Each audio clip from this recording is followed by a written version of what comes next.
பயம் ஒரு மனிதனுக்கு இருக்கக்கூடிய விஷயம் தானே. பயம் யாருக்காக இருக்கணும்? அல்லாஹ்வுக்காக.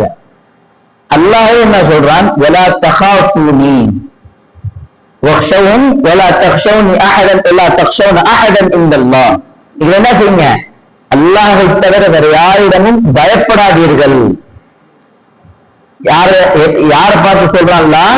முஸ்லிம்களை பார்த்து சொல்றான், நீங்க அல்லாஹ்வை தவிர வேற யாருக்கும் பயப்படக்கூடாது.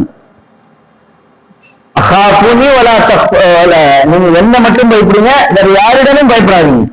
அப்போ ஒரு இறைவடியான், ஒரு முஸ்லிம் என்ன செய்வான்? அவங்க கோபம் இருந்தாலும் அல்லாஹ்வுக்காக தான் இருக்கும்.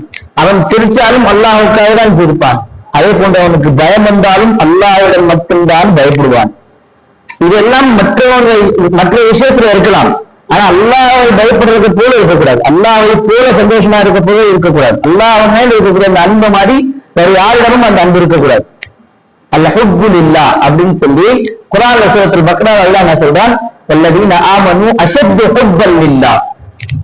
இவர்கள் அல்லாஹ்வை எப்படி அதிகமாக நேசிக்க வேண்டுமோ மற்றவர்களையும் அப்படி அதிகமாக நேசிக்கிறார்கள். அல்லாஹ் அவர்களும் அந்த தவறான காரியம் செய்கிறார்கள் அப்படின்னு சொல்றான். இப்ப நம்மளுடைய பயம், நம்மளுடைய சந்தோஷம் இதெல்லாம் யாருக்கு இருக்கணும்? அல்லாஹ்வுக்கு இருக்கணும். இப்போ ஒரு காரியம் நடக்கிறதுன்னா அதிலும் அல்லாஹ்வுடைய நாட்டம் இருக்குது. நம்மளுடைய சிந்தனையில எப்படியும் இருக்குது. அல்லாஹ்வுடைய நாட்டம் என்ன? இது அல்லாஹ் நினைச்சதோட இது நடந்தது. அல்லாஹ் நினைச்சதுனால இந்த காரியம் லேசாச்சு.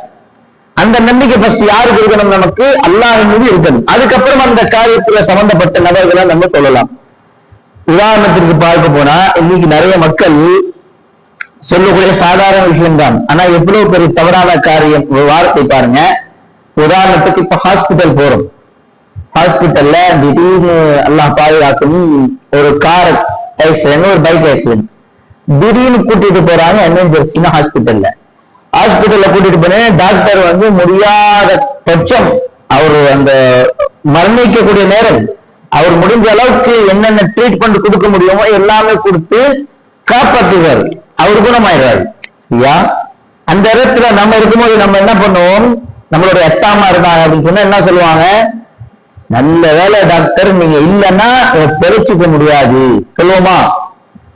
நீங்க தான் என்னுடைய பையனை காப்பாற்றுவீங்க, நீங்க தான். சில பேர் நீங்க தான் கடவுள்னு சொல்லுவாங்க. நீங்க தான் கடவுள் சொல்லுவது மிகப்பெரிய பாவம், சரியா? அது மட்டும் இல்லாமல் நீங்க தான் என்னோட பையனை காப்பாற்றுவீங்க அப்படின்னு சொல்றதும் மிகப்பெரிய பாவம் தான். ஏன் தெரியுமா? காப்பாற்றக்கூடிய சக்தி யாருக்கு இருக்குது? அல்லாஹ்வுக்கு. அந்த டாக்டர் என்ன